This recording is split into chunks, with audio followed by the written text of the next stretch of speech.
una carreta amarrada con un nudo muy complejo que no tenía ni principio ni final, y Alejandro Magno cogió y le dio un espadazo a ese nudo y desenrolló el nudo. Entonces, realmente la enseñanza de esto es que, por ejemplo, la ventilación mecánica puede ser un nudo gordiano, que puede sonar muy complicada, pero intentaremos hacerlo en esta charla lo más sencillo posible. Entonces, esta es la escena en que Alejandro Magno corta el nudo y pues desenreda todo este cuento. Entonces, ¿qué objetivos me propuse para la charla del día de hoy? Vamos a hablar un poquito de qué es un ventilador, un poquito de la historia. Vamos a hablar algunas de las generalidades y efectos fisiológicos de la ventilación mecánica. Vamos a ver algunos de los modos básicos de la ventilación mecánica y vamos a ver los parámetros iniciales que uno debería programar en un paciente críticamente enfermo. Entonces, como sé que en el público hay personas que hay estudiantes, hay internos, hay médicos generales que trabajan en UCI y hay residentes, entonces intenté hacer la charla para que todos podamos aplicar las cosas y no sea tan engorrosa. Pues ya bien ustedes saben que la ventilación mecánica es un tema bastante complejo, que digamos en cuidado intensivo nosotros nos demoramos casi 2 años revisando el tema y seguimos con muchas dudas. Es un tema bastante complicado, pero intentaremos hacerlo sencillo. Entonces vamos a ver algunos de los hechos históricos en la ventilación mecánica. La primera cosa que pasó fue que Vesalius introdujo una caña en la tráquea en animal en el año 1555. Esto fue como la primera aproximación a la ventilación mecánica. Luego, en el 1776, John Hunter introduce el doble fuelle, que esto eventualmente serviría para hacer los primeros prototipos de ventilación mecánica. Este señor, en 1864, Alfred Jones, patenta un tanque de ventilador a presión negativa. Ya desde estos tiempos se está hablando de ventilación a presión negativa. En 1876 se empieza a fabricar el primer prototipo del pulmón de acero en víctimas de ahogamiento o casi ahogamiento. En 1906, Dreger inventa el primer dispositivo con presión positiva para víctimas de ahogamiento. Este es uno de los fabricantes pues, de ventiladores actualmente. En 1928 se fabrica el primer pulmón de acero, que fueron los que se utilizaron en la crisis del polio, en la pandemia, pues, en la epidemia de polio, perdón, que hubo. Y entonces, este fue como uno de los primeros prototipos. Luego, en el año 1931, Emerson perfecciona este pulmón de acero, lo hace un poquito más práctico. En 1950, como ustedes saben, fue la epidemia del polio, y esto es uno de los hechos históricos en cuidado intensivo. De hecho, es hasta una de las preguntas de exámenes de residencia, porque esto es un hito que marca la historia de la ventilación mecánica. Y en 1952, vean, ustedes pueden ver acá en esta imagen todas estas personas sometidas a ventiladores con presión negativa.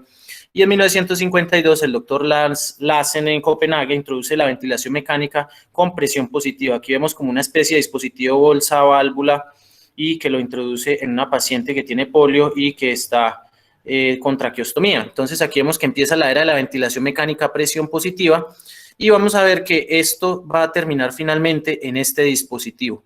Es un ventilador mecánico actual, ustedes lo ven, este es como el prototipo de lo que tenemos en nuestras unidades, que tiene una rama inspiratoria, una rama expiratoria, unos sensores de flujo. Aquí tenemos las perillas que solemos manejar, aquí tienen las alarmas, aquí tiene las diferentes cosas las diferentes variables de las cuales vamos a hablar en la charla, la del FI2, el volumen corriente, el tiempo inspiratorio, la frecuencia respiratoria, el PIP. Y esto es como el prototipo de un ventilador moderno. Esto es lo que vemos en las unidades actualmente. Este ventilador que es táctil y tiene una perilla para manipular las cosas que le vamos a programar. Entonces, ¿qué cosas hacen posible un ciclo respiratorio? Hay varias cosas y vamos a empezar entonces. Yo quisiera empezar por hablar de las variables que hacen posible un ciclo respiratorio. Entonces tenemos algo que llaman variables de control y variables de fase. Para esta charla no me quise meter mucho con el tema de fisiología respiratoria aplicada a la ventilación mecánica, pues porque sería salirse de los objetivos de la charla, pero vamos entonces a tocar un poquito de cada cosa y vamos a ver cómo se correlacionan para que después hagamos el post-test o por lo menos la prueba en el Kahoot. Entonces vamos a ver que hay unas variables de control, que son las que el ventilador manipula para mantener la inspiración, y esas son la presión, el volumen, el flujo y el tiempo. Van a haber unas variables de fase, que es una señal física que el ventilador utiliza para comenzar o sea, disparar, para sostener, o sea, para limitar, o para finalizar, es decir, ciclar alguna de las fases del ciclo respiratorio. Y hay una variable basal que se llama el PIB, que es la presión positiva al final de la expiración. Ya vamos a hablar un poquito más de esto, puede sonar enredado. Entonces, primero tenemos que entender, y yo creo que esta es la diapositiva más importante de todas para que se la lleven para la casa, tenemos que entender que un ventilador se comporta como un doble pistón, el mecanismo del doble pistón. Entonces vamos a ver que primero existe un ventilador que funciona como un pistón. Quiero que vean esta animación. La segunda parte es el paciente y entonces vemos que el diafragma al descender genera presión negativa dentro de la cavidad torácica, en ese caso sería la pleura, y entonces esto va a descender la presión pleural. Esto es lo que pasa normalmente en una respiración normal sin ventilación mecánica. El diafragma desciende, disminuye la presión pleural. Al disminuir la presión pleural aumenta la presión transpulmonar, eso produce un gradiente de presión y ocurre el flujo inspiratorio. Normalmente lo que pasa en una persona pues, que está respirando sin un ventilador. Entonces aquí tenemos el mecanismo del doble pistón que va a estar conectado básicamente a través de un tubo endotraqueal. Y esto es lo que va a establecer la conexión entre este mecanismo. Entonces son dos sistemas conectados por un tubo endotraqueal y esto se podría llamar que es una extensión de la vía aérea. Entonces tenemos el mecanismo del doble pistón. Ahora vamos a ver cómo entra el aire a través de un ventilador mecánico, y quiero que también se lleven esta diapositiva y creo que es la otra más importante de todas y espero que se esté escuchando bien porque me dijeron que se estaba escuchando bien. Entonces la idea es que le pongan cuidado a esto. Miren entonces lo que pasa. El sistema respiratorio tiene unas propiedades físicas llamadas elastancia, resistencia y compliance. La compliance siendo el inverso de la elastancia. Tenemos que entender que el sistema respiratorio tiene unas determinantes físicas que determinan la presión que hay adentro, ¿cierto? Entonces, vemos que la resistencia total de la vía aérea, y cuando hablamos de resistencia es de todo lo que se opone al flujo de aire, la resistencia total de la vía aérea va a estar determinada por los siguientes elementos. Va a estar determinada por la resistencia que ofrece el paso al flujo de aire que llega por acá, por el tubo endotraqueal, y por la resistencia que encuentra el flujo de aire en la vía aérea. Estas dos cosas se van a sumar y esto sería la resistencia total, ¿cierto? Ahora, eso va a determinar de cierto modo que haya flujo de aire. La otra cosa que va a pasar es la siguiente. Hay un elemento elástico y un elemento resistivo. Ese elemento elástico, lo vamos a nombrar aquí, elemento elástico del sistema respiratorio, va a estar determinado por dos cosas a su vez, por el elemento elástico de los pulmones y de la pared torácica. Entonces quiero que entiendan esto porque el flujo de aire a través de un ventilador que está conectado por un tubo endotraqueal va a estar determinado por la resistencia del sistema y por las propiedades elásticas del pulmón. Entonces aquí tenemos estas dos cosas. Para mover el aire, el ventilador genera una presión. Si estamos viendo esta animación, quiero que la vean otra vez. Para mover el aire, miren acá, el ventilador ejerce una presión positiva para vencer el elemento resistivo y el elemento elástico del sistema. Entonces vemos que la presión que ejerce el ventilador es la suma de esa presión resistiva más la presión del elemento elástico.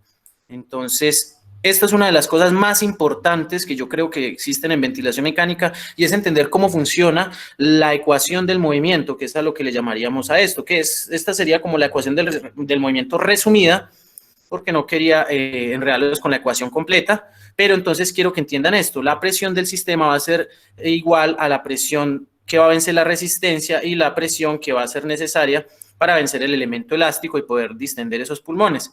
Ahora, quiero que vean lo siguiente. Cuando yo trazo una curva de presión en el eje de las Y y en el eje de las X trazo el tiempo, entonces mire qué va a pasar durante un ciclo respiratorio. Y quiero que me sigan acá porque esta parte sí que es importante. Yo creo que es el pilar de toda la charla, porque ya el resto, lo otro es como lo dice la propia palabra, mecánico. Pero quiero que vean esto. Entonces, ¿qué pasa? Entonces, primero se genera una presión que tiene que sobrepasar la resistencia del sistema respiratorio. ¿Sí vieron cómo bajó acá el ventilador? Otra vez. Aquí se genera una presión que vence el elemento resistivo del tubo y el elemento resistivo que ofrece la vía aérea. Y vean que esto se va a graficar en una curva de presión contratiempo, como esta línea que vemos acá. ¿Listo? Entonces, en la curva de presión contratiempo, el elemento resistivo se vence primero esa resistencia, pero no se ha liberado el volumen corriente. Ahora, ¿qué va a pasar? La presión aumenta y aumenta de forma lineal hasta alcanzar una presión pico inspiratoria, el flujo se hace cero y la presión cae para alcanzar un plató o una meseta de presión, y en esta fase es que ocurre la expiración. Quiero que vean otra vez lo que pasa. Entonces, primero se vence el elemento resistivo, el flujo de aire. Vea que los pulmones que coloqué acá no han sufrido un cambio de volumen, y cuando se vence esa presión del sistema, se vence primero el elemento resistivo y se llega hasta un pico de presión en donde se va a liberar el volumen corriente. Aquí se vence el elemento resistivo y vean, llegamos a un plató. Si hacemos una pausa inspiratoria, llegamos a esta presión meseta, que es lo que básicamente nos va a mostrar qué tan distensible es un sistema. Entonces quiero que otra vez me pongan atención en este punto, porque entonces cuando usted vence el elemento resistivo es vencer eso que se opone al flujo de aire sin todavía cambiar de volumen, y hasta que llegamos a una presión pico. Entonces la presión pico nos va a hablar de vencer el elemento resistivo, lo que se opone al flujo de aire. Entonces por eso la presión pico es bastante importante cuando nosotros tenemos pacientes con aumento de la resistencia a la vía aérea. ¿Cuáles son esos pacientes? Los pacientes que tienen broncoespasmo, que tienen secreciones en la vía aérea, tienen presiones en la vía aérea muy altas. Los pacientes con edema pulmonar hacen broncoconstricciones, aumenta la resistencia en la vía aérea. Esos pacientes todos van a tener presiones picos muy altas. O sea, el elemento resistivo que tenemos que vencer con el ventilador es muy grande. Ahora, cuando usted le hace la pausa inspiratoria, la redistribución del gas a través de los alvéolos y de todo como ustedes saben que los pulmones no son homogéneos, el gas se redistribuye por los poros de Kohn, se va redistribuyendo, y eso va a hacer, eso lo va a hacer el pulmón a través bueno, digámoslo groseramente, a través de sus propiedades físicas. En ese caso sería la distensibilidad. Nos va a permitir que pues que haya esa redistribución, y que la distensibilidad básicamente nos va a hablar es del cambio de volumen que nos va a hacer un elemento físico, por decirlo así, determinado por el cambio de presión. Eso es un cuerpo distensible, o sea, qué tanto se puede deformar. Entonces vemos que la distensibilidad la podemos ver, o es un reflejo fiel, cuando vemos esta presión que tenemos acá, que es esta presión de meseta. Ahora llega la fase de expiración, que sería esta. Entonces yo quiero que, espero que me hayan puesto ahí atención, porque creo que es la parte más importante de toda la charla, en la que ya me detuve bastante. Ahorita ya sabiendo eso, de dónde salen las presiones del sistema, entonces vamos a ver que el ciclo respiratorio en la ventilación mecánica tiene varias fases, que es la fase de insuflación, de meseta, de deflación y de pausa expiratoria, y el ciclado es el cambio de la fase inspiratoria a la fase expiratoria. Entonces vamos a ver lo mismo que les acabo de mostrar, pero ya ustedes lo entendieron. Aquí tenemos una curva de presión contratiempo. Vemos que empieza la presión a elevarse, se abre la válvula inspiratoria, se moviliza por un gradiente de presión, se hace una pausa inspiratoria al final de la insuflación, se distribuye el gas de acuerdo a las propiedades pues, físicas del pulmón, que sería la distensibilidad, y va a haber una fase expiratoria. Entonces los pacientes que, por ejemplo, tienen síndrome de dificultad respiratorio agudo, como los pacientes con COVID, pueden tener presiones meseta muy altas, o sea, presiones meseta muy altas, porque tienen baja distensibilidad. Y los pacientes que, por ejemplo, digamos, tienen alta resistencia en la vía aérea, entonces van a tener una presión pico muy alta con una presión meseta alta. Ahorita vamos a hablar un poquito qué quiere decir cada cosa. Tenemos aquí la fase de deflación, donde se abre la válvula expiratoria, y esto va a depender es de la elastancia del sistema. Y vamos aquí a tener la pausa expiratoria hasta que llega el nuevo ciclo respiratorio. Espero que hasta ahí me hayan seguido. Entonces, las presiones en la ventilación mecánica, como les mostré, hay una presión pico que nos está hablando del elemento resistivo que se va a vencer, va a haber una presión meseta que nos va a hablar de la redistribución del gas y va a depender principalmente de la distensibilidad del sistema respiratorio, va a haber una presión media en la vía aérea y una presión al final de la expiración. La presión pico hace la máxima entrega de un gas y depende del flujo y la resistencia. Por eso les decía, un paciente que tenga asma, que tenga broncoconstricción, que tenga un EPO exacerbado, probablemente estos pacientes que usted les ve la curva de presión-tiempo van a tener unas presiones pico muy altas.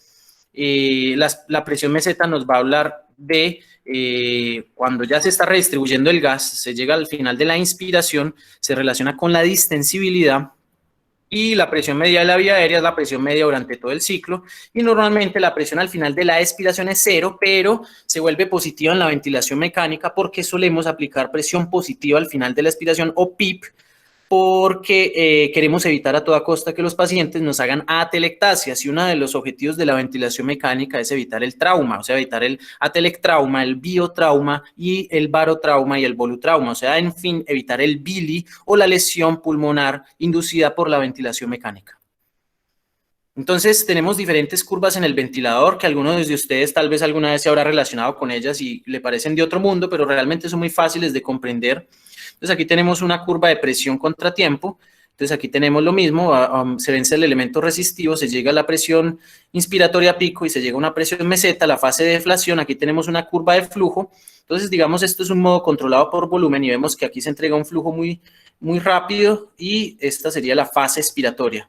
Listo, y esta es una curva de volumen contra tiempo y lo que nos va a mostrar es la inspiración, la pausa y la expiración. Vea que siempre llega acá a cero. Listo.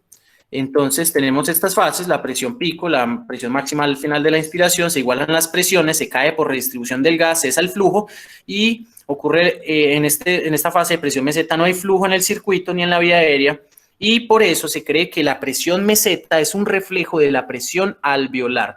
Y lo que vamos a hacer cuando tenemos un paciente ventilado es evitar que la presión meseta suba por encima de 28, de hecho. Entonces, hago una pausa inspiratoria al paciente y estas son como las presiones que yo veo en la pantallita del ventilador. Entonces, vean lo que les acabo de mostrar. Aquí tenemos diferentes tipos de paciente, por ejemplo, este sería un paciente donde hay un aumento de la resistencia en la vía aérea, vean las presiones cómo se empiezan a elevar, y esto es un paciente que, digamos, puede tener un síndrome de dificultad respiratoria aguda por disminución de la compliance pulmonar. Entonces, vamos a empezar a hablar de algunas de las variables que nosotros vamos a manejar en la ventilación mecánica. Una de esas que le vamos a programar a un paciente es el volumen corriente, es la cantidad de aire que se entrega a un paciente.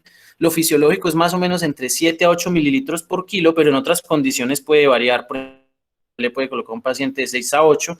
Y los pacientes que cursan con SRA, por ejemplo, y en nuestra época de COVID, la ventilación se llama ventilación protectora porque entregamos menos volúmenes para generar menos presiones en el sistema respiratorio y evitar la lesión inducida por la ventilación mecánica o VILI.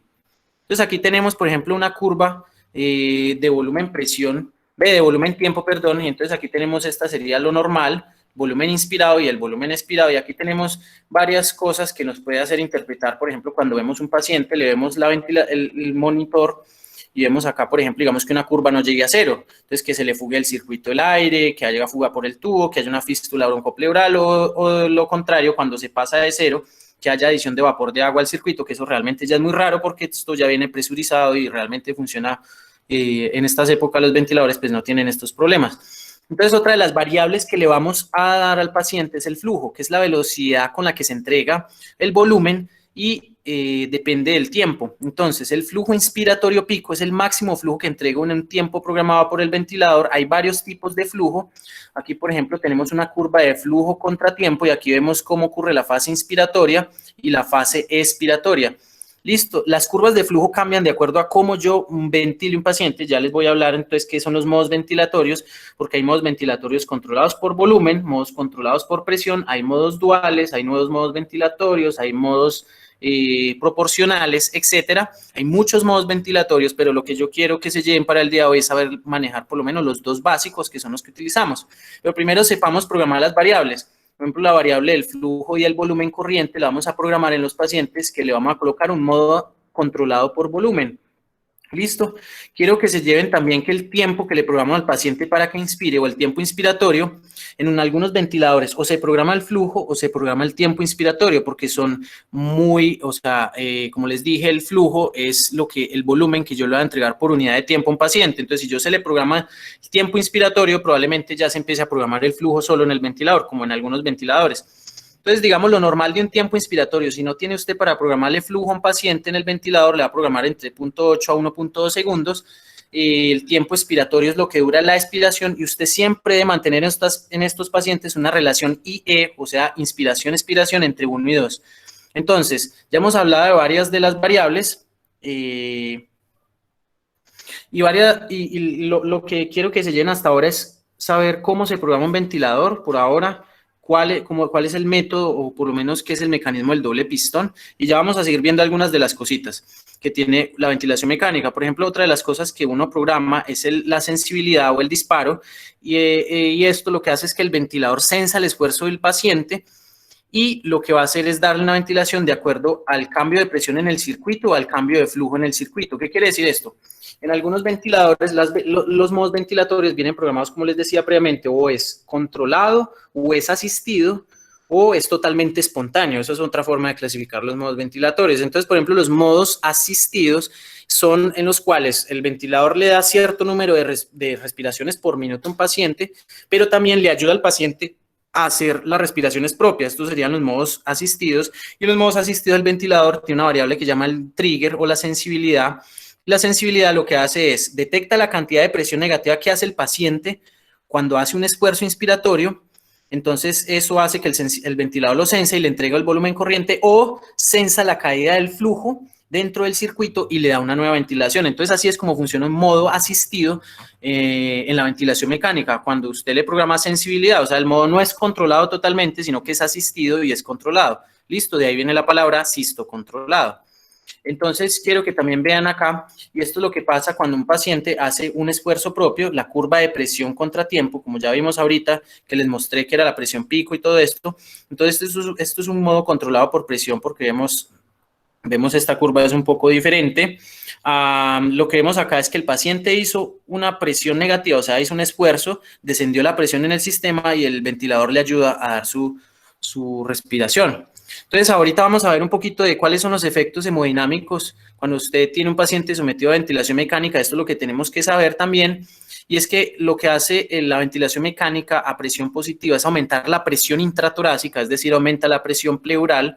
Eso hace que se disminuya el retorno venoso porque la presión en la aurícula derecha incrementa, entonces disminuye el retorno venoso, eso puede disminuir la precarga derecha, disminuir el gasto cardíaco y por tanto disminuye la oferta de oxígeno, puede disminuir la precarga y poscarga del ventrículo izquierdo, o sea, tiene efectos benéficos sobre la poscarga del ventrículo izquierdo. O sea, un paciente que tenga por ejemplo, que esté en un choque cardiogénico, pudiera ayudarle, si nosotros la parte hemodinámica la manejamos bien, podemos disminuir la poscarga de ese ventrículo izquierdo y hacer que trabaje menos. Por ejemplo, eso es uno de los efectos benéficos de la ventilación mecánica en cuanto a la hemodinamia. Entonces puede disminuir la precarga del ventrículo derecho y aumentar la poscarga del ventrículo derecho. Entonces, un paciente que tengamos con un tromboembolismo pulmonar y que tenga aumento de la poscarga del ventrículo derecho, someterlo a ventilación mecánica y colocarle un alto nivel de PIP puede terminar afectando más este ventrículo derecho. Estos son algunos de los efectos que quería que vieran, nomás para nombrarlo en una diapositiva. Entonces, ya sabiendo las variables de control y las variables de fase que hemos revisado, podemos hablar de los modos ventilatorios básicos. Entonces, cuando hablamos de ventilación mecánica, hablamos de modos controlados por volumen y modos controlados por presión. Vamos a tocar un poquito de cada uno. Entonces, el modo controlado por volumen, usted le ofrece un volumen fijo con una presión variable. Depende de la resistencia, de la compliance, del esfuerzo del paciente. Es una ventilación ciclada por volumen. El flujo inspiratorio se controla por el flujo pico y el flujo de onda que yo le ponga al paciente, y hablamos que el flujo pico es la cantidad de flujo suministrado en una inspiración y la onda es la rapidez con la que se suministra en las diferentes etapas. Entonces, quiero que se lleven que la ventilación controlada por volumen, usted al paciente le va a dar el volumen corriente que usted le programe.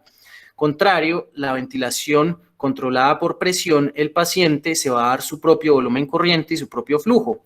Algunos autores piensan que la ventilación controlada por presión, por ejemplo, tiende a ser más fisiológica porque le da al paciente lo que el paciente necesita y generaría en ese caso menos asincronías, por ejemplo, por flujo, porque el paciente realmente se está dando lo que necesite. Entonces, algunos autores pues hablan en ese sentido de que la ventilación controlada por presión pudiera ser más fisiológica. Sin embargo, como estamos en la época de la ventilación protectora, nosotros no podemos darnos el lujo de que el paciente, digamos, haga muchos volúmenes. Digamos, un paciente que tenga una lesión neurológica y que haga altos volúmenes corrientes, que tenga una lesión neurológica y una SDRA, por ejemplo, nosotros no podemos darnos el lujo de que el paciente haga el volumen que él le está pidiendo, porque digamos se hace un volumen muy alto y si tiene una SDRA, eso le puede generar una lesión inducida por la ventilación mecánica en ese caso. Entonces, pues en la época de la ventilación protectora, la ventilación controlada por volumen sería una de las formas en que nosotros podemos asegurar un volumen exacto. Entonces, esto era lo que yo les hablaba. Cuando nosotros tenemos una ventilación controlada por volumen, nosotros podemos ver que el flujo se programa o sea, por lo menos uno puede identificar en el ventilador que una ventilación controlada por volumen, la onda de flujo siempre va a ser cuadrada, o sea, el volumen se entrega muy rápido y eso puede que aumente un poco más las presiones en el sistema.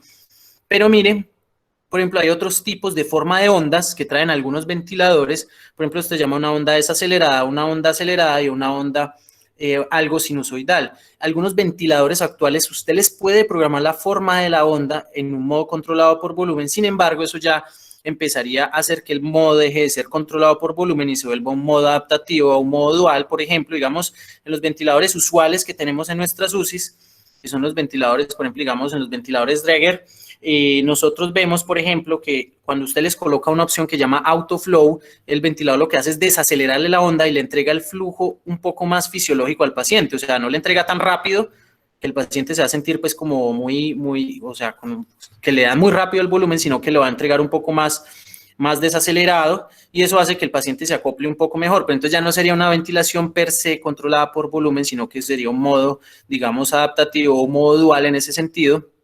Entonces vemos los diferentes tipos de onda en lo que usted le puede entregar al paciente. Dicen que la más fisiológica sería esta.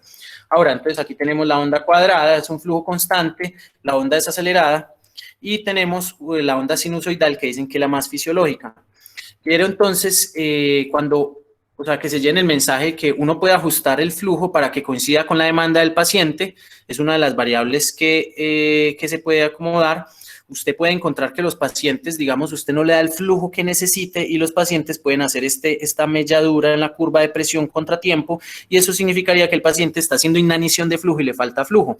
Entonces, volvemos a aterrizar un poco la charla. Entonces, cuando usted tenga un paciente en el servicio de urgencias, por ejemplo, y lo vaya a someter a ventilación mecánica, entonces usted le da un volumen corriente, primero le programa volumen, primero selecciona el modo, vamos a seleccionar asisto controlado por volumen, le programa un volumen corriente, le da un volumen corriente algo fisiológico, digamos entre 6 a 8 mililitros por kilo, de peso ideal, y peso ideal, me refiero a peso ideal con, no el peso real del paciente, sino el peso ideal calculado por la ecuación de la ARDS Network, o RDS Network, es la forma de calcular el peso ideal, y con eso, basados en eso, le calculamos 8 mililitros por kilo, luego le calculamos el flujo normal puede ir de 60 litros o un poco más.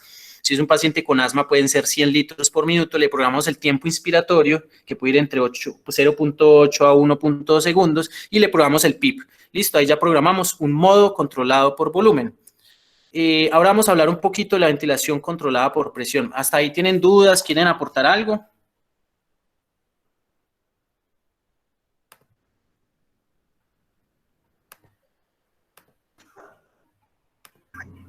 Doc, yo tengo una duda.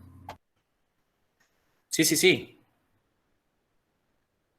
¿Podría volver a explicar la última curva en la que usted decía que se presenta cuando al paciente le falta flujo? Por favor. Claro. Vea, entonces, acá, es que, bueno, no está tan esquematizada, pero uno normalmente cuando le programa a un paciente, digamos, la variable de flujo, digamos, vamos a intentar hacerlo acá, digamos, hagamos una curva de presión contratiempo. Qué pena que me está quedando torcido esto. Entonces vamos a ver una curva normal de presión contratiempo iría así.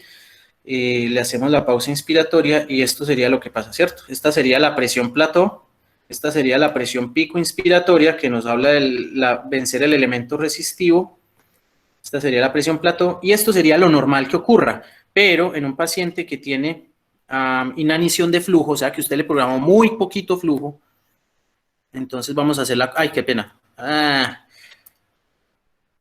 Esto me quedó feo. Entonces vamos a hacerla acá, perdón. Vamos a hacerla acá.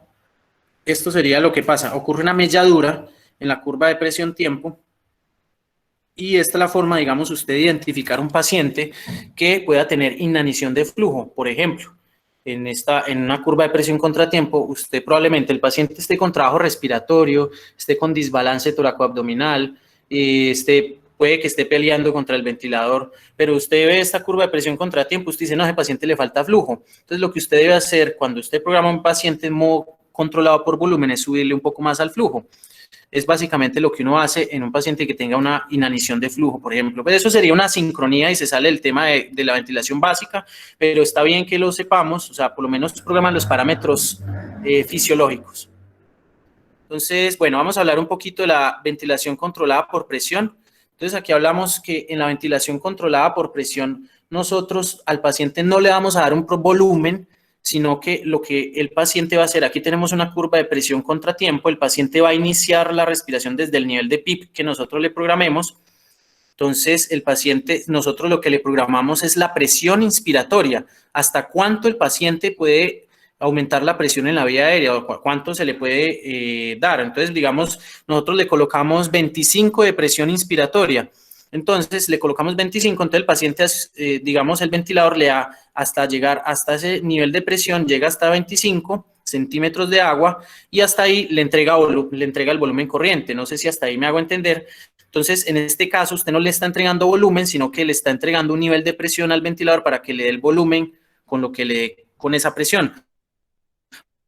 Ahora, si el paciente hace un esfuerzo también, si llega hasta 25, hasta ahí, por ejemplo, le da el volumen corriente que... bueno, entonces estamos hablando que en los modos controlados por presión, les decía que a diferencia de los modos controlados por volumen, usted en un modo controlado por volumen a un paciente siempre le va a dar el volumen correcto, el tiempo inspiratorio, le va a dar flujo, y esto sería lo que usted maneja en un modo por volumen. Pero en un modo por presión, usted al paciente lo que le va a dar es una presión fija, pero los volúmenes van a ser variables, y esto es lo que yo quiero que se lleven, porque esto es lo básico, esto es lo que diferencia un modo de otro. Lo que diferencia es que el modo controlado por presión, digamos, le da volúmenes variables, pero se acopla, digamos, a lo que requiere el paciente. Y estos volúmenes van a ser variables determinados por la resistencia y la distensibilidad del sistema respiratorio. Le va a dar una tasa de flujo variable, o sea, es una variable, es algo que usted no va a manejar ni el flujo ni el volumen, pero usted sabe que la presión del sistema respiratorio nunca va a pasar de cierto punto.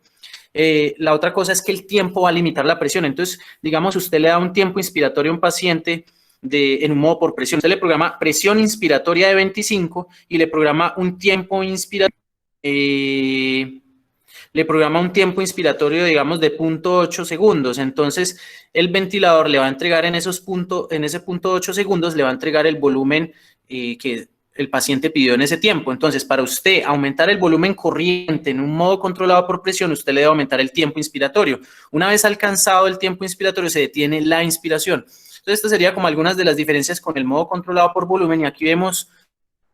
bueno, listo. Y vamos acá. Qué vergüenza los problemas de conexión. Yo creo que es el internet, se desconecta, vuelve y se conecta. Y vamos acá que en un modo controlado por presión, vemos que la curva de presión contratiempo, vemos que no tiene no tiene presión pico, no tiene una presión meseta, sino que el ventilador llega hasta cierto nivel de presión y le entrega al paciente el volumen. Vemos aquí la curva desacelerada, que es típica de los modos por presión. Entonces vemos las diferencias entre los modos básicos. Es que la ventilación controlada por volumen entrega el volumen fijo, se adapta mejor a la estrategia protectora, y la ventilación controlada por presión tiene unas presiones fijas, evita el barotrauma y le da un volumen desacelerado y un poco más fisiológico al paciente. Bueno, aquí tenemos entonces, estos serían como las diferencias básicas entre modos por presión y modos por volumen. Aquí tenemos los modos, este sería el modo por volumen y el modo por presión sería este. Aquí tenemos la presión pico, la presión plató y la fase expiratoria. Y aquí vemos la curva de flujo en un modo por volumen que es cuadrada y desacelerada en el modo por presión. Bueno, entonces aquí tenemos tres modos que pueden existir en la ventilación mecánica. Tenemos la ventilación obligatoria controlada, la ventilación intermitente sincronizada, la asistida controlada y los modos espontáneos. Entonces, era lo que yo les decía en un principio. Entonces, digamos, en la ventilación obligatoria controlada, los pacientes no pueden hacer ningún esfuerzo respiratorio, sino que el ventilador les da todo. En la intermitente sincronizada se combinan las dos cosas, pero a veces coincide que el paciente hace el esfuerzo cuando el ventilador le va a dar una ventilación mecánica. En la asisto controlada, el paciente hace algunas respiraciones y el ventilador le ofrece las otras que le quedan faltando, y en los modos espontáneos el paciente lo hace todo. Miren ustedes que en ventilación mecánica hay muchísimos modos ventilatorios, no me quiero entrar en todos, pues es posible para la charla, pero quiero que se lleven. Primero que hay modos por volumen, por presión, hay modos combinados, hay modos que se adaptan, hay modos por doble presión y hay modos espontáneos, hay modos que pueden ser neuralmente manejados, por ejemplo, digamos la ventilación tipo NAVA, por ejemplo. Hay muchos tipos de ventilación mecánica y pues sería engorroso hablar de cada uno, pero vamos a hablar como de lo más básico. La obligatoria controlada, en esta el ventilador le da al paciente, pero el paciente no puede hacer ni una solita. Entonces el paciente hace un esfuerzo, pero el ventilador va por su lado. En esta, digamos, eso es muy antifisiológico porque los pacientes hacen asincronías y se pueden fatigar. Entonces, realmente esto no es como lo ideal. En la ventilación intermitente sincronizada o en el modo que llamaban IMV, el paciente hace unas, pero el ventilador no lo asiste y las otras las hace el ventilador. Digamos, en esta que se llama el SIMV, el paciente hace algunas y el ventilador le puede ayudar con algunas de las que hace el paciente y el ventilador le da otras.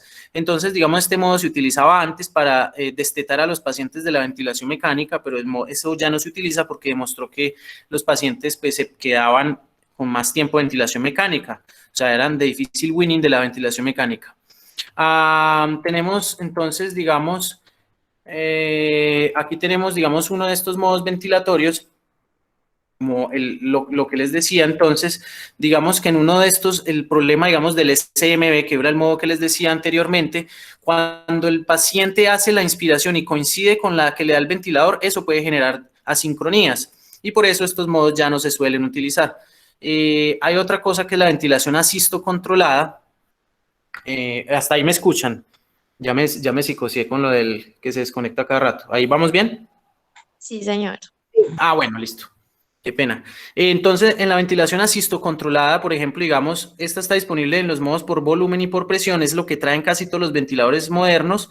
Usted le coloca al paciente el número de respiraciones con un volumen corriente determinado y cualquier esfuerzo que haga el paciente que detecte el ventilador, que usted le colocó sensibilidad, que fue lo que le hablé al principio, eso hace que sea asistida.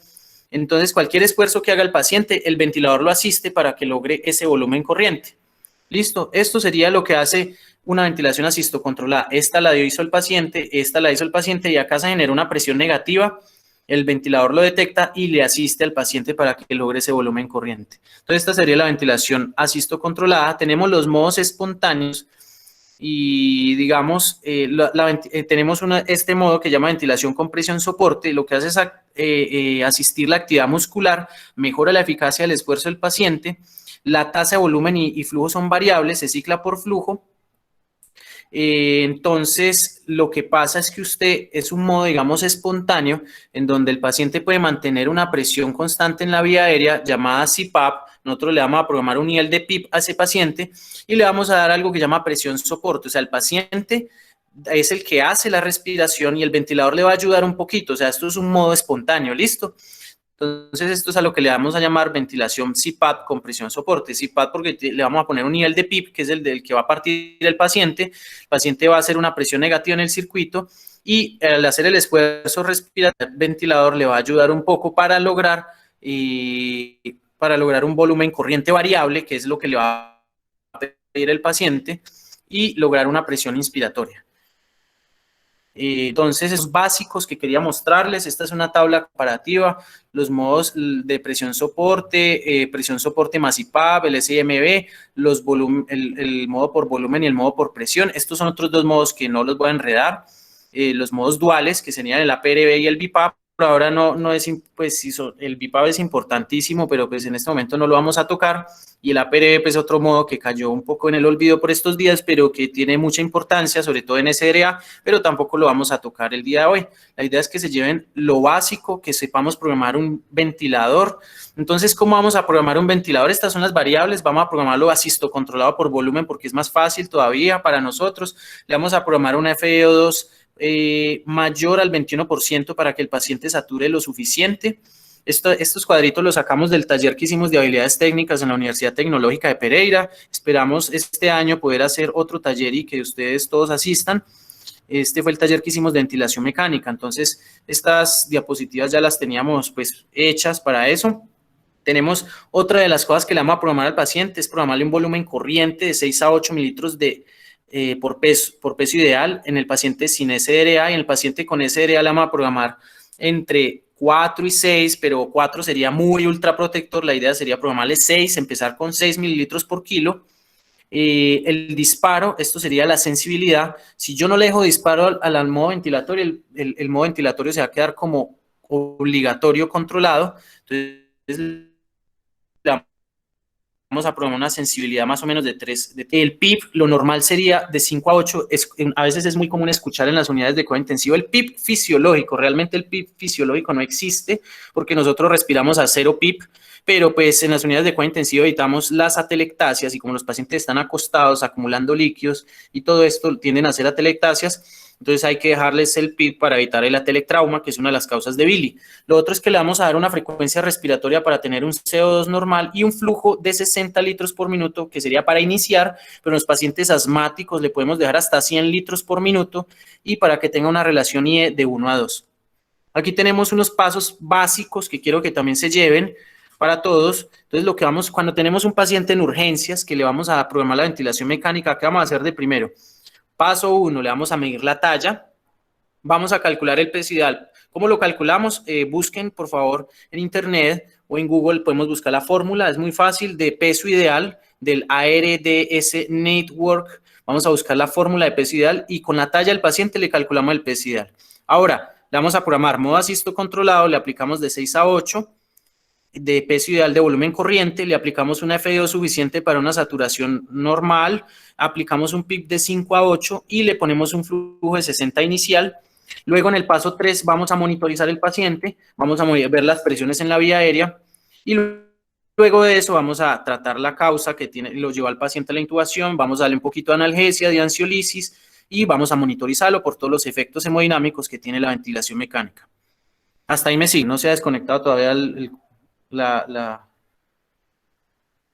Sí, está bien. Listo.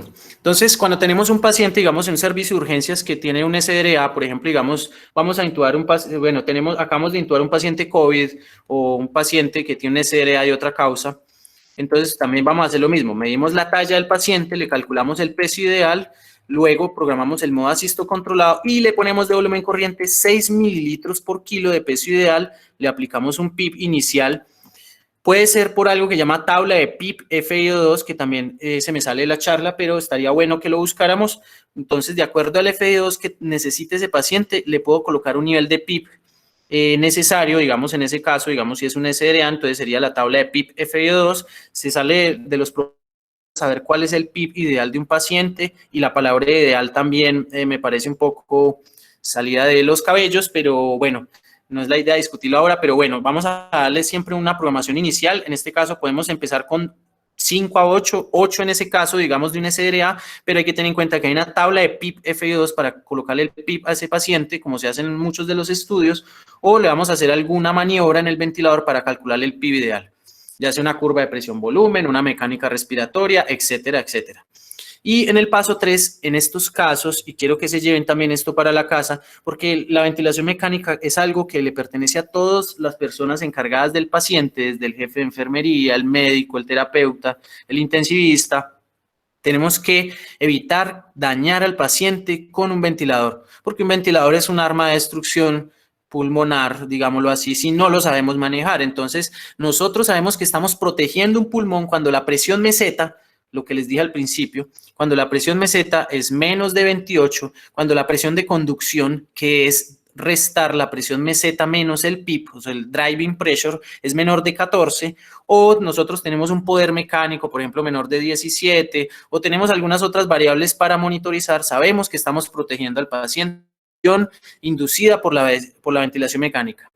Y la otra cosa, entonces, sabemos que estamos protegiendo al paciente cuando tiene una presión de conducción menor de 15 o tiene una presión plato menor de 28. Estas son las formas en que nosotros básicamente podemos hacer en un servicio de urgencias de ver si el paciente le estamos dando el volumen que es sin dañar el pulmón. ¿Listo? Estos son como los pasos que vamos a programar para un paciente, prácticos para todos. Y bueno, esto sería pues como algunas de las cosas. En la ventilación mecánica hay algo que llama los números mágicos, que también quiero que se lo lleven para la casa. Lo pusimos también en nuestro taller de habilidades en medicina crítica de la UTP. Entonces vean cómo es de bacano esto. De 1, un segundo para tiempo inspiratorio. De 1 a 2, de relación IE. De 1 a 3, de la sensibilidad. De 4 a 8 mililitros para el paciente para darle volumen corriente, de 6 a 8 de PIB inicial, menor de 15 para mantenerlo en ventilación protectora, menor de 30 de presión meseta para ventilación protectora y menor de 35 para historia, la presión pico, les digo como como les dije previamente, va a estar aumentando los pacientes que tienen alto componente resistivo de la vía aérea. Entonces, pues esto es uno de los objetivos, a ver si el paciente tiene mucho broncoespasmo, nosotros podemos estar monitorizando la presión pico inspiratoria en este tipo de pacientes y le estamos monitorizando el autopip que puedan estar haciendo, digamos un paciente asmático o epocoso. Pero pues bueno, estos son como los números mágicos de la ventilación mecánica.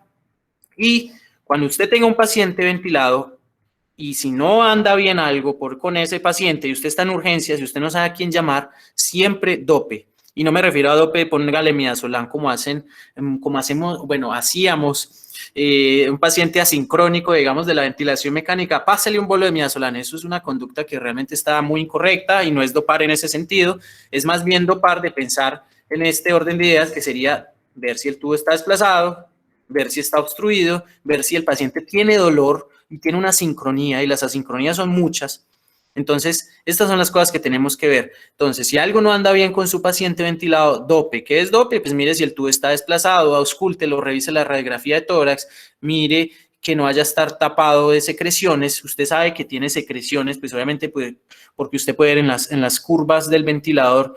Por ejemplo, digamos, usted puede ver en la presión pico, digamos, puede estar elevada por un tapón de moco, usted puede ver en la curva de volumen tiempo, a veces eso puede aparecer un poco mellado, en la curva de flujo también se pueden ver ese poco de secreciones en la rama expiratoria, la rama expiratoria se puede volver un poco mellada.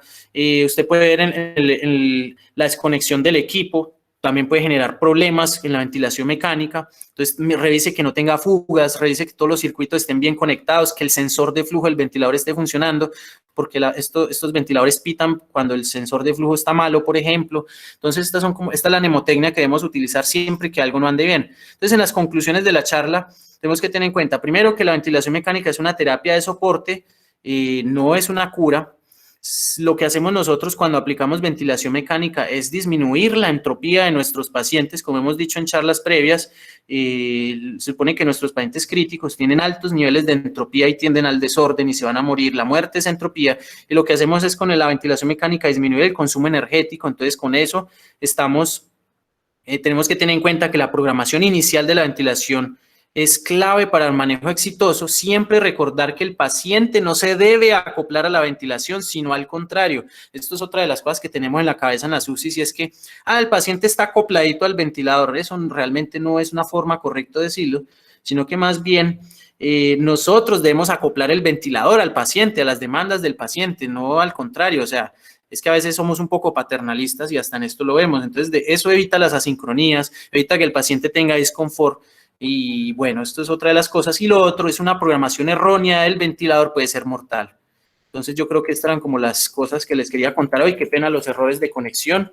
Y cualquier pregunta, me dicen si les gustó o no, dudas, aclaraciones, y ya les mando el Kahoot.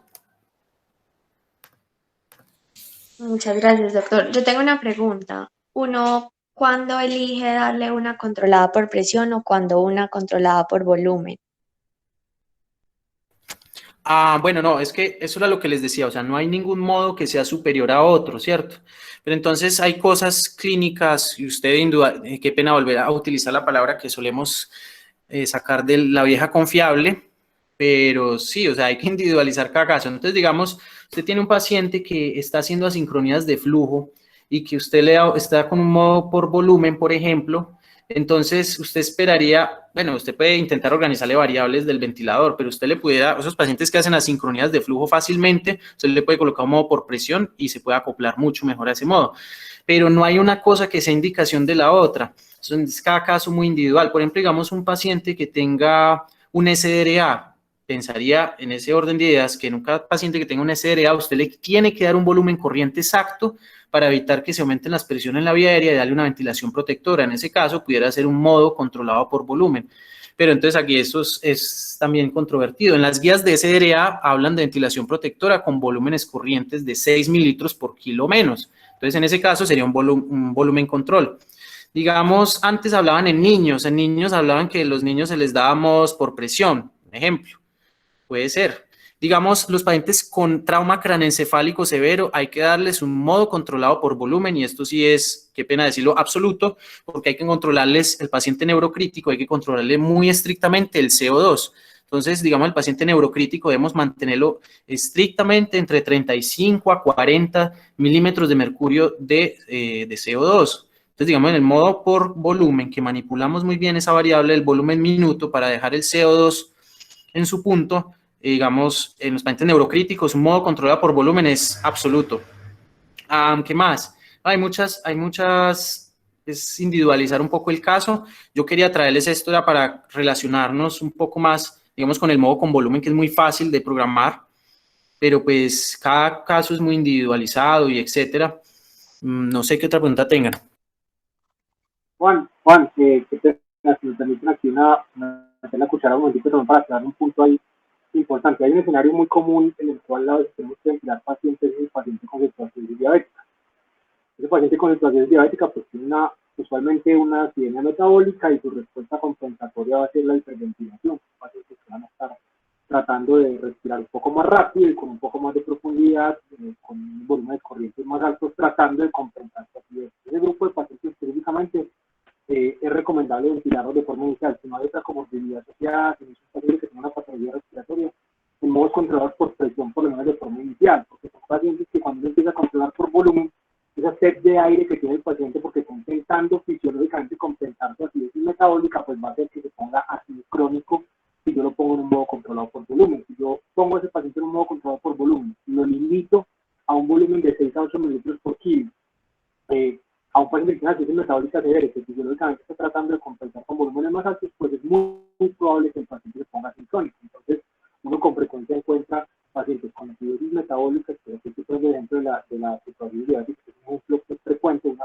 patología frecuente, que cuando los encuentra controlados por volumen están completamente asincrónicos y por más que haga modificaciones en los parámetros ventilatorios no va a lograr que se acoplen, pero inmediatamente uno los cambia, los controla por presión, obviamente los pacientes mientras van controlando esa acidez, mientras uno va controlando con el resto de la acidosis, ellos van a poder hacer unos volúmenes más altos y van a poner o van a estar un poquito más sincrónicos con la ventilación. Simplemente para complementar lo que le decía Juan, que este tipo de decisiones acerca de un modo controlado por volumen o por presión deben ser individualizadas de acuerdo a cada caso particular, pero pues quería poner el ejemplo de la situación. Gracias.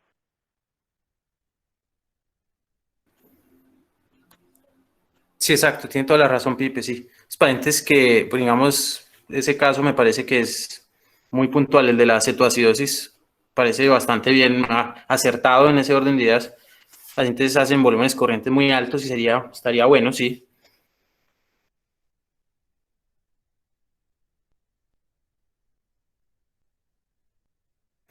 No sé si alguien tiene alguna otra pregunta, aclaración, duda, alguna otra cosa. O podemos mirar hice 5 preguntas en el Kahoot que me pidieron el favor que las hicieran para ver cómo les va. Bueno, entonces vamos a meternos al Kahoot. Vamos a leer la primera pregunta. La primera pregunta la tengo por acá. La primera pregunta dice así: ¿cuál de las siguientes presiones que nos muestra un ventilador se relaciona con el componente resistivo? Entonces vámonos al Kahoot. Vamos a darle a empezar. Entonces, ¿cuál de las siguientes presiones se relaciona con el componente resistivo? Entonces, vamos a ver cuáles son. Entonces, vamos a ver la primera opción, que va a ser la presión plató. La segunda opción es el PIP. La tercera opción es la presión inspiratoria pico y la otra es la presión esofágica. ¿Listo? ¿Cuál de las siguientes se relaciona con el componente resistivo?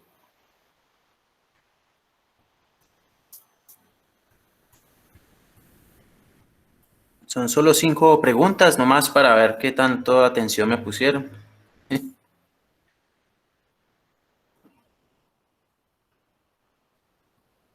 Bueno, efectivamente, la presión inspiratoria pico era la respuesta a lo que les decía al principio. Cuando ustedes tengan un ventilador y hayan programado un paciente, tengan en cuenta que la presión inspiratoria pico nos va a hablar de ese componente resistivo que tiene que vencer este ventilador para poder entregarle el volumen corriente al paciente. Listo, vamos a ver la segunda pregunta. La segunda pregunta dice: un paciente puede tener la presión inspiratoria pico por secreciones en la vía aérea o broncoespasmo. Entonces, ¿esta es verdadera o falsa? Entonces, va ganando María.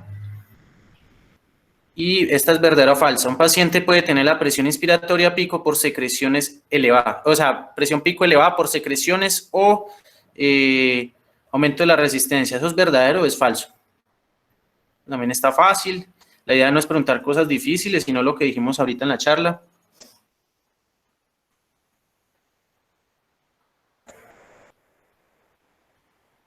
Listo.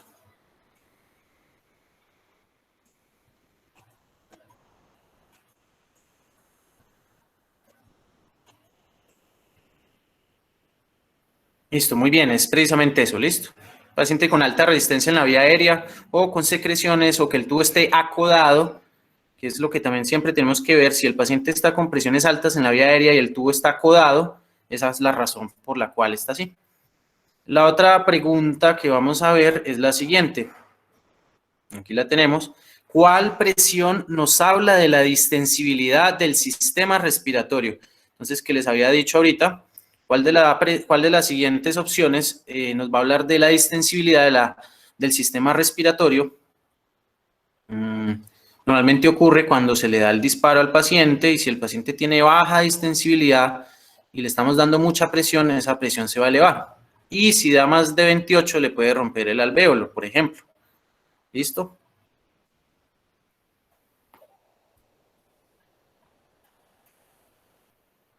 Listo, perfecto. Muy bien, la presión plató es la presión meseta, la presión que vamos a mirar para evitar el daño alveolar. Pues es como es lo que nos habla las guías, aunque hay otro tipo de presiones en la vía aérea que vamos después, si quieren profundizar, nos vamos a dar cuenta que, por ejemplo, digamos, la presión transpulmonar inspiratoria sería aún mucho mejor para hablar de ventilación protectora en ese sentido, para evitar que se rompa un alvéolo, pero en este caso, para ser prácticos, la presión plató es la que nosotros vamos a monitorizar con una pausa inspiratoria.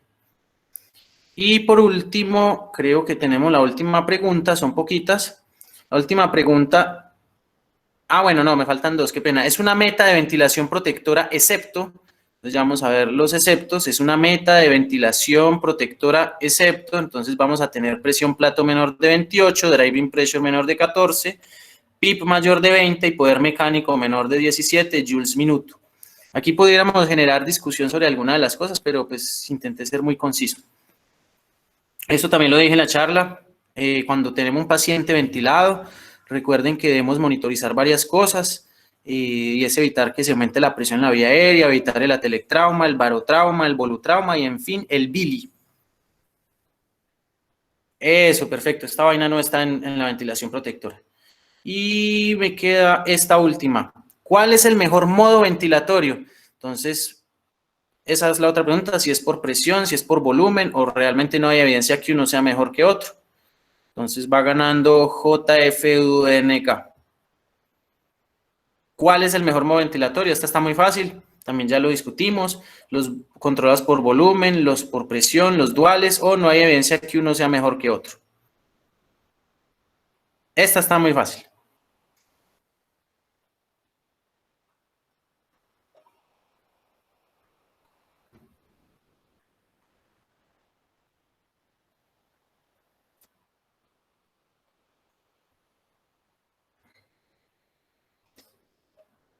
Listo, perfecto. Creo que todos la sacaron buena. No, dos personas no. Exactamente, no hay evidencia que uno sea mejor que otro y hay que individualizar cada paciente. Y yo creo que esto es todo. Entonces, nomás eran 5 preguntas muy fáciles. Bueno, SOB. No, ese quedó de tercero. Jijiji quedó de segundo. Y el primero es